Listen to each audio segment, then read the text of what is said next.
Warahmatullahi wabarakatuh. Jumpa lagi dengan aku Mama Dumpling di Curga Official. Terima kasih untuk kalian yang sudah bersedia mengeklik videoku. Aku ucapkan juga banyak terima kasih untuk kalian yang sudah bersedia like, komen, dan subscribe di channel YouTubeku ini. Nah, seperti yang ada di judul nih, kali ini aku mau menyampaikan lagi cerita dari salah seorang sahabatku yang berada di Kediri. Jadi cerita ini berasal dari temanku yang tinggal di Kediri. Nah, dia menyampaikan cerita ini kemudian bersepakat untuk aku share kepada kalian semua. Nah, cerita ini itu terjadi belum lama, sekitar 1 tahun lalu, di mana salah seorang sahabatku ini, sebut saja namanya adalah Ranting. Jadi Ranting ini dia tinggal di Kediri bersama kedua orang tuanya dan juga bersama keluarga dari ibunya. Jadi keluarga bapaknya ada di Jogja dan keluarga ibunya ada di Kediri. Nah, dia tinggal di sana. Nah, kemudian si Ranting ini memiliki hubungan yang sangat baik dengan keluarga ibunya. Salah satunya adalah dengan Pak D-nya. Nah, karena Ranting ini disekolahkan oleh Pak D-nya dia. Pak D-nya si Ranting ini karena tidak bisa punya anak, akhirnya memutuskan untuk membantu orang tua Ranting menyekolahkan Ranting beserta adik-adiknya. Nah, akhirnya Ranting menganggap si Pak D-nya ini sebagai orang tuanya juga. Nah, kemudian singkat cerita, dari kecil Ranting diurus oleh Pak D-nya sampai akhirnya Ranting beranjak dewasa. Pada waktu itu Ranting menginjak kelas 1 SMP. Nah, pada waktu kelas 1 SMP ini Ranting akhirnya menjumpai sesuatu yang ganjal, menjumpai sesuatu yang aneh dari dalam diri Pak D-nya yang selama ini tuh Ranting nggak pernah ketahui, dan juga Ranting nggak pernah ketemu dengan sosok Pak D-nya yang seperti itu. Pada suatu hari Ranting ini sedang makan malam nih. Dia makan malam seorang diri karena dia merasa lapar di luar jam makan malam, tapi waktu itu malam, jadi di atas jam setengah 9 malam Ranting lapar dan kemudian memutuskan untuk ke dapur dan makan sisa makanan yang masih ada tadi malam, buat makan malam tadi. Nah, kemudian akhirnya si Ranting ini menjumpai Pak D-nya itu pulang dengan terburu-buru, yang tidak biasanya dia menjumpai Pak D-nya seperti itu, dan dengan kondisi badannya basah kuyup padahal sedang tidak terjadi hujan. Nah, kemudian Ranting ini merasa, kok Pak D juga tidak memanggil aku, biasanya dia menegurku, tapi kok tidak menegur aku ya, dalam hati Ranting berkata seperti itu. Nah, kemudian Ranting besok paginya bertanya kepada Pak D-nya, Pak D tadi malam kehujanan di mana katanya. Tapi Pak D-nya Ranting merasa Pak D nggak kemana-mana, katanya dia hanya di rumah aja, jadi tidak pergi keluar kemana-mana. Ranting yang melihat hal itu, dia kaget bahwasanya aku tadi malam melihat Pak D loh masuk dari pintu utama, kemudian dalam kondisi basah kuyup. Tapi Pak D tadi menyangka terusan, dia terus mengelak bahwasanya aku nggak keluar kemana-mana. Dan akhirnya istri dari Pak D pun, si budenya Ranting, mengatakan, iya tadi dari tadi malam sampai tadi pagi ini tuh Pak D kamu tidak keluar kemana-mana loh Ranting, mungkin kamu salah lihat katanya. Nah, akhirnya Ranting yang merasa ada sesuatu yang aneh, keesokan malamnya dia coba lagi untuk makan malam lagi di dapur itu. Nah, kemudian seperti yang kemarin terjadi, kembali dia melihat Pak D-nya itu dalam kondisi basah kuyup, menggunakan pakaian yang sama seperti kemarin, masuk tanpa menegur Ranting.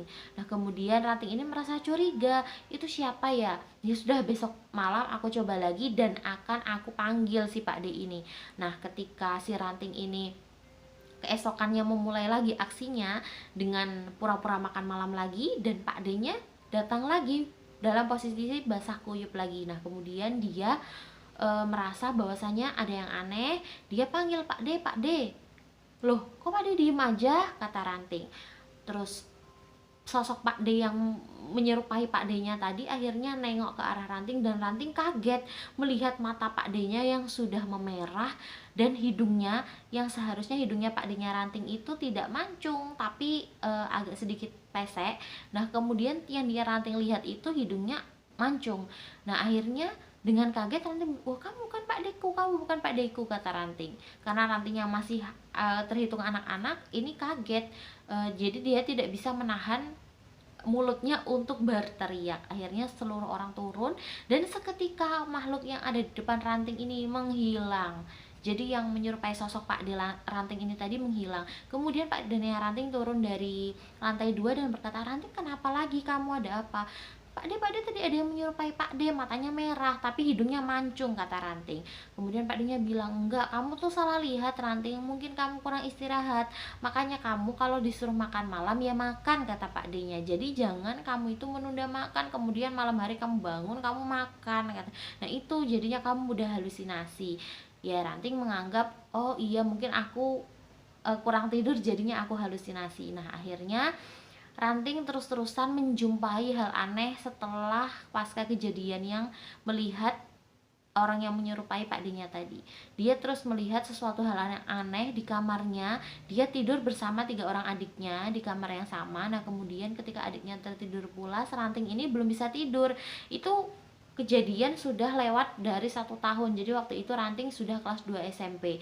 Nah kemudian Ranting sering melihat seperti ada sekelibatan orang lewat di jendelanya.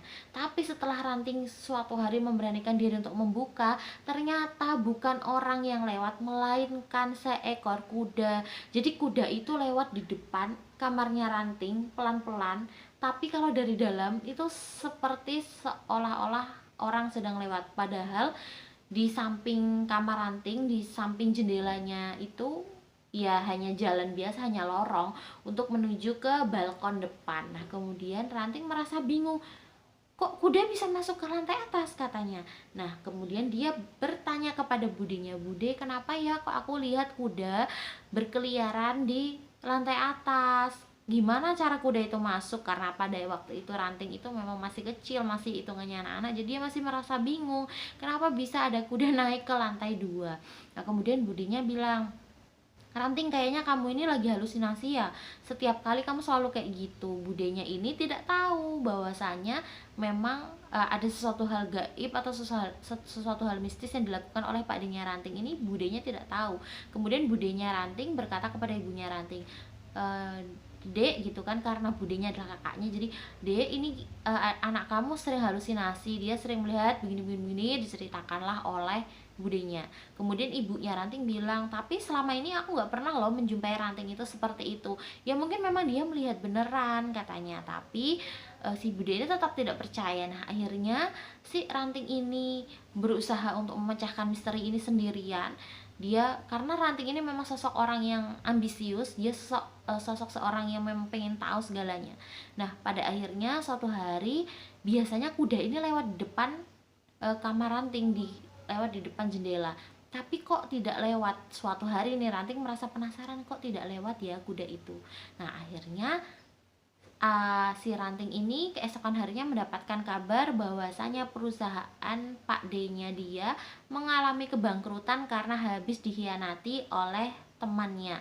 Nah kemudian teman dari Pak D-nya Ranting ini, Ranting tahu betul temannya itu sahabat dekatnya Pak D-nya, sering juga datang ke rumah. Nah kemudian Ranting ini ketika Pak D-nya bertanya, "Gimana nih, aku udah nggak bisa nyekolahin kalian lagi," katanya, "kalian pulanglah ke rumah ibu kalian," katanya, "nanti kalau Pak D punya usaha lagi, nanti ya kita tinggal bareng-bareng lagi," katanya. Nah akhirnya Ranting memutuskan untuk kembali ikut ibunya, dan kemudian Ranting mendapatkan beasiswa dari sekolahnya. Nah akhirnya si Pak D-nya tadi mencari pekerjaan dan lain sebagainya, tapi tidak kunjung dapat juga. Nah akhirnya Ranting ini bertemu dengan salah seorang yang mengkhianati Pak D-nya tadi. Nah kemudian Ranting berkata, "Permisi Pak, temennya Pak Deku ya?" katanya. "Oh iya, kamu yang tinggal di rumahnya ini kan?" katanya. "Iya." Nah kemudian akhirnya Ranting bertanya, "Kenapa kok Bapak tega sih mengkhianati Pak Deku?" katanya. "Pak Deku nggak apa-ngapain." Terus akhirnya si orang ini tadi bercerita, "Dok, kamu kan nggak tahu apa-apa," katanya. "Kamu nggak tahu apa-apa dari kisah Pak Demu itu. Itu Pak Demu itu bukan aku yang mengkhianati, tapi dia sendiri yang ikar janji sama pesugihan yang dia ambil," katanya. "Jadi Pak De kamu itu mengambil ininya orang lain," katanya, "mengambil hak orang lain dengan cara menggunakan pesugihan.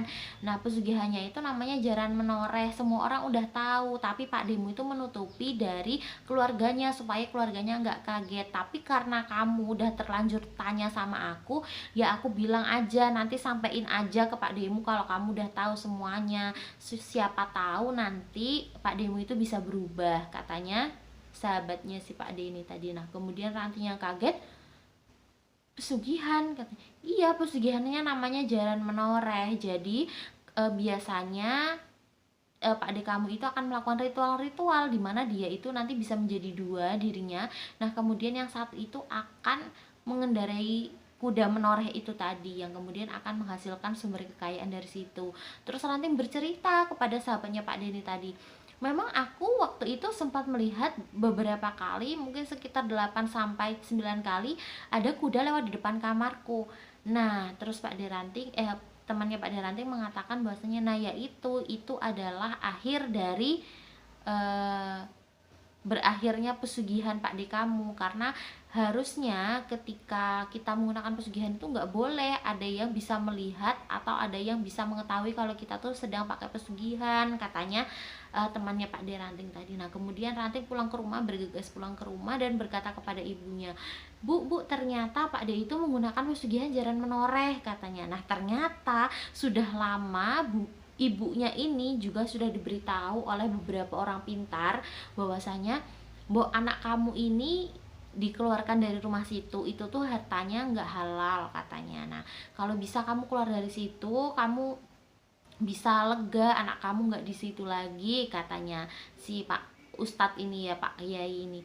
Nanti kamu bisa carikan beasiswa nggak mampu untuk anakmu daripada kamu hidupkan anakmu dengan dia, karena dia itu menggunakan pesugihan jaran menoreh. Jadi Pak Kiai ini ternyata sudah melihat uh, goib kuda ini tadi, kuda menoreh ini tadi di rumah Pak D-nya Ranting yang sangat mewah dan megah itu. Dia bisa melihat ternyata seperti itu. Dan benar saja, ketika keluarga tahu ternyata Pak D-nya Ranting ini terkena serangan jantung. Dan setelah terkena serangan jantung ini, akhirnya Pak D-nya Ranting menghembuskan nafas yang terakhir itu di sekitar hari Kamis sekitar pukul 2 siang, katanya Ranting. Nah, setelah itu kejadian berlalu, seluruh keluarga tahu ketika Pak D-nya Ranting hendak dimakamkan, ternyata posisi lehernya Pak D-nya Ranting itu nengok seperti ini. Jadi ketika dibalikkan lagi itu dia akan tetap seperti ini. Bahkan sampai terakhir kali, kata Ranting, ketika mau dimasukkan ke liang lahat, dimasukkan ke kuburan itu, posisi kepala Pak D-nya udah berusaha diganjal menggunakan batu tapi tetap agak miring seperti ini, katanya Ranting. Nah, kemudian keluarga Ranting menjadikan pembelajaran ternyata memang ketika kita itu menggunakan sebuah pesugihan dan kemudian kita nggak ada atau kita meninggal, itu kita akan ditunjukkan berupa ya apa yang kita ambil tadi, karena Pak D-nya Ranting tadi menggunakan pesugihan jaran menoreh. Nah, akhirnya ya itulah dia menoreh gitu loh. Jadi maksudnya jaran menoreh itu ya kuda yang kemudian dia tuh kayak separuh agak nengok gitu. Nah, kayak gitu, itu kepercayaan yang ada di tempatnya Ranting gitu, di daerah tempatnya Ranting. Nah, kemudian setelah itu akhirnya Ranting sekarang sudah hidup dengan bahagia dan budenya juga sudah taubat, sudah meminta maaf atas nama suaminya kepada seluruh saudara bahwasanya pernah memberikan sesuatu yang tidak halal kepada keluarga. Nah, kemudian akhirnya sekarang sudah baik-baik aja, sudah kembali seperti normal. Nah, pelajaran yang bisa kita ambil dari kisah Pak D-nya Ranting dan keluarga Ranting ini adalah bahwasanya ketika kita menginginkan sesuatu, ketika kita menginginkan harta, ya kita usahakan secara maksimal, tapi jangan menggunakan jalur yang tidak baik, jangan menggunakan pesugihan, jangan menggunakan tuyul atau apapun itu. Usahakan kita sesuai dengan usaha kita, kita tabung pelan-pelan, kita sabar dengan keyakinan, dan jangan lupa untuk berdoa. Nah, mungkin cukup sekian video dari aku, kisah pembelajaran kali ini. Mama Dumpling pamit. Assalamualaikum warahmatullahi wabarakatuh.